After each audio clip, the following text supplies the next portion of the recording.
I'd like to welcome everyone to this occasion. I hope it'll be a celebration of Sheila Wilson, born New Year's Eve, 1935. I'm not doing well. Died January 19th this year. There are many people here from different walks of her life. She was a nanny. Virginia was her last charge. Daphne tells me that they were all kind of raised by Sheila. There's some other connections there besides just the official charge. We all know that Sheila loved to dance. She loved Scottish music. She was known as a dancer and as a teacher of Scottish dance. Ed Adville is a longtime friend. He's also a teacher and a dancer. He danced with Sheila's group. He danced with the New York branch of the RSCDS with the Scotia dancers. He's going to be conducting the service today. Ed?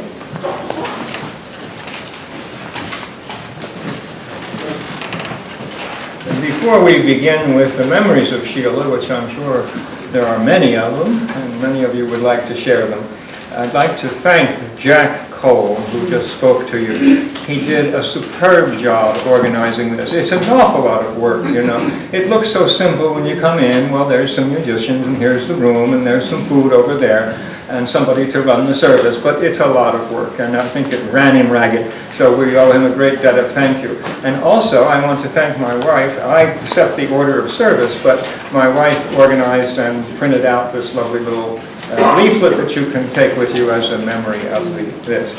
Also, the prelude, which Jenny Evans and Mary Abdul played, included many pieces that Sheila loved, and she would frequently say to Mary and Jenny or whoever the musicians were, would you play such and such a piece? And so Mary selected some of those. Also, at some point you're going to see that our piper today, Patrick Duffy, will play Cullen Bay. And then after the very brief selection from the funeral rite of the church, we'll have a silent meditation, as you see, and we'll send her our love and her best wishes for her new life beyond this one. And then we'll sing Northern Lights, which is a favorite and very appropriate since Sheila was born in Aberdeenshire, I think it is. This is not, yeah. So then we'll have Flowers of the Forest. For those of you who don't know, that's a phrase used for the dead. So in Scottish journals very often, like even in the Royal Scottish Country Dance Society journal, it'll have a little notice, the obits as we call them, and it'll say Flowers of the Forest, and it'll name people who have died in the community. So that will be played, and the piper will then slowly go toward the back and we'll have a reception. And there'll be more songs available. You don't have to sing them, but if you'd like to sing them, Mary has printed out a bunch of them for you. A bunch of them are Sheila's favorites, and she loved to sing the song. She just had a great time singing those songs. So we can sing along with her when we're at the reception. So we'll start off with Memories of Sheila, and Ron and Judy, his wife, Wilson, have flown over from Scotland. And that is lovely to have them here. I'd never met either of them. And we all feel like old friends because we knew Sheila so well. So we're going to have him speak first, and then I'm going to call on anyone who would like, and just raise your hand. Thank you. Ron? Thank you.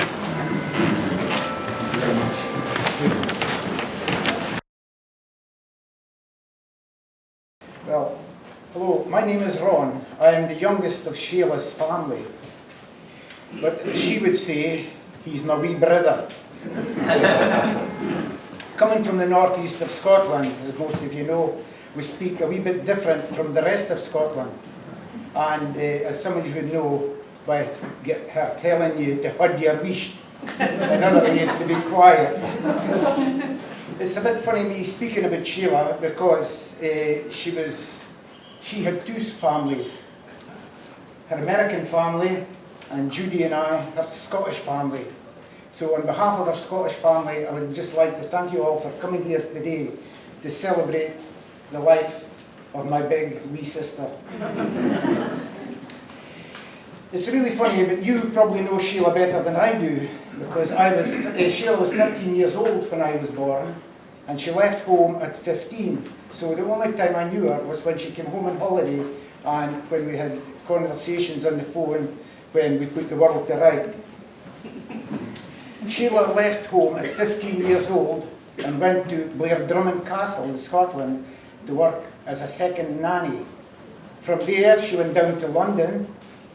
She went from London to Pennsylvania, and then she went to New York with Mr. and Mrs. White and Virginia.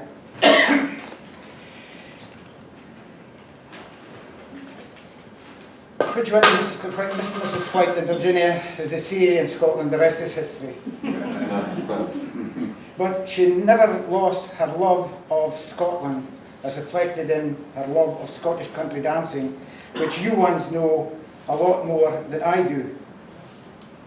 I remember when Sheila came home on holiday once for a family wedding, and I went up to dance the Dashing White Sergeant or the Gay Gordons or something like that. And when I came back to the table, my sis said to me, "Ron, I've taught people to dance with two left feet, but you're the first person I've ever seen with two left and two right." And some of the steps you were doing, he says, I have never ever seen any Scottish country dancing. She says, just you stick to your poetry, Loon. Sheila loved to hear about her family back home and how they were doing.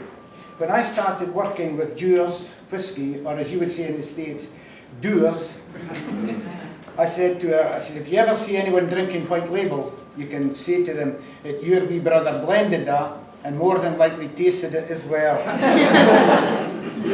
I had always wanted to come to the USA, but when my first marriage went wrong, I had young children to bring up, so it was not possible on my own. I was on my own for 13 years before I met this wonderful person, Judy. Or did she meet this wonderful person, me? When Sheila was home a few years ago, she stayed with us, and they got on so well that I'm afraid they made a big hole in my wine store and my sweeties, or as you say, candies, aniseed balls and tablets. Sheila was looking forward to the future when she died. She had plans for a picnic in the spring. I was supposed to take her to the doctor to get a walking cast put on, and she was so looking forward to being able to get up and walk around by herself. So Anne and another woman, Sue Trapp, and I were with her on Saturday night. Sally Clayton was with her on Sunday night when she had her heart attack. So she was with friends. She was looking forward to the future. I want everybody to know that. I'm a man of few words, and I've never addressed an audience before.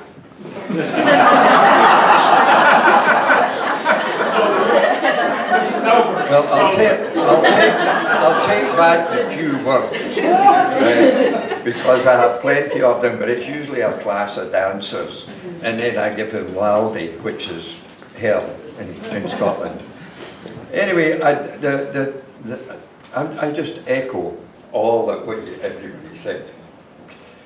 And if Sheila was here, she would look around the room and say, I hope you're going to be at the branch on Thursday, Ola. Susan and I just loved Sheila, and she loved us. And we met her. Friend of Sheila's. I met Sheila in 1969. I came to New York and I danced in the UK, and I didn't know there was any dancing in New York. And I met a friend here who was a Scottish country dancer, and she said, yeah, there's an RSCDS in New York.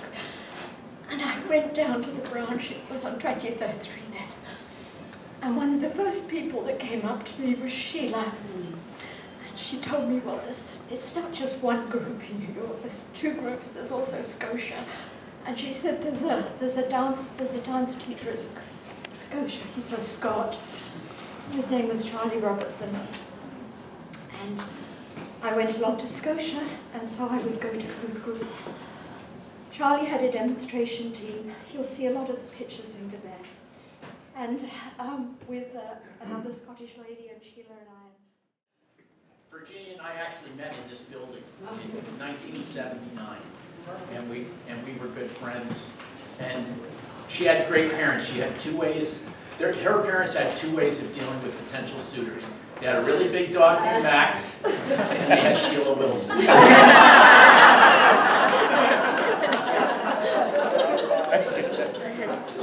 I think Sheila was a little suspicious of me at first because my last name was French. But when she discovered that my mother's side of the family was from Scotland and had come to America in the 17th century, things started to get a little easier. One time around the holidays, I came to visit Virginia at 901, and I brought some flowers, and Virginia met me at the door, and she said, "You didn't have to bring me flowers." And I said, "They're not for you." Virginia rolled her eyes because I knew Sheila had a birthday coming up. Virginia rolled her eyes and sort of turned around and shouted out, "Sheila, your boyfriend's here." She made me feel incredibly comfortable every time. Compared to all of you, I feel like I barely knew her, but I'm Virginia's daughter, and since she took care of my mom, I felt like she was my nanny too. I am told that I grew up on her carrot soup. I remember Christmases when she used to come, and I don't really remember her down at the shore, but I know she was there. And every time I come to 901 and I go to Grandmommy's apartment, I sit down and I think, oh, I better go to Sheila's room and say hello. And every time, even when she was in the hospital, I got up and I said, oh, I have to go say hello to Sheila. And they said, oh, she's not here. And just her not being there is going to make the apartment one feel really empty, and we lost a family member. Thank you very much. Jennifer Haskell. I was known to Sheila as JFO because Virginia and I have been friends since first grade, which was 1971. So I will tell you quite frankly that you all know a different Sheila Wilson than I do. Right? So laid back, comfortable in her presence, that is not the Sheila I knew. Nina says every time she goes to the house, she ran back to go to Sheila's room. Who knew? Not me. I had to be invited to go back there. I was not allowed to just come in and invite myself in. Sheila. Sheila raised me to be a proud Scottish lassie. Virginia and I walked down the street one day after the Milliken fashion show that Mrs. White was so wonderful and gracious to allow me to attend with her daughter. And Virginia and I were chatting, we were looking down at the sidewalk, and Sheila stopped. She was in front of us, turned around, came back to us and said, "Lift your eyes, lassie, lift your eyes," when you walk down the street. I was terrified. And so ever since then, every single day, I walk down the streets of New York City and I lift my eyes. And that was actually a great life lesson too. Keep your eyes up. Be proud. She taught me to be proud of my Scottish heritage. And I've worn it here today. I'm a Graham. And she did. She taught me to be proud, to keep my eyes up. The world is a little bit dimmer without her in it. I'll miss her every single day. I think about her all the time, and I will continue to think about her. But I always think about her as about a first grader would, as a terrifying presence. I knew the day had come where I had reached adulthood when I was Virginia's matron of honor at her wedding. When I saw Sheila, and again that sort of cow was beside me, and she turned to me and she threw her because she was tiny. She threw her tiny, powerful arms open and she said, "Jafo," and she threw her arms around me, and I stood there thinking, what's happening right now? But that had been the transition, and I realized that if Sheila was showing me respect, I had earned it, and it was time for me to stand up, keep my eyes up, and be an adult. So Sheila will... To join with me in the recitation of a part of the 23rd Psalm, which is in your readings. The Lord gave, and the Lord hath taken away. Blessed be the name of the Lord. The Lord is my shepherd, therefore I can lack nothing. He shall feed me in the green pasture, and lead me forth beside the waters of comfort. He shall convert my soul, and bring me forth in the paths of righteousness for his name's sake. Yea, though I walk through the valley of the shadow of death, I will fear no evil, for thou art with me. Thy rod and thy staff shall comfort me. Glory be to the Father, and to the Son, and to the Holy Ghost, as it was in the beginning, is now, and ever shall be, world without end. Amen. The Lord gave, and the Lord hath taken away. Blessed be the name of the Lord. Rest in the eternal grant unto her, O Lord. And let light perpetual shine upon her. Come forth to meet her, ye angels of the Lord. Receive her into your fellowship, O ye saints of God. May the choirs of angels receive her. And guide her into eternal peace. Rest in the eternal grant unto her, O Lord. And let light perpetual shine upon her.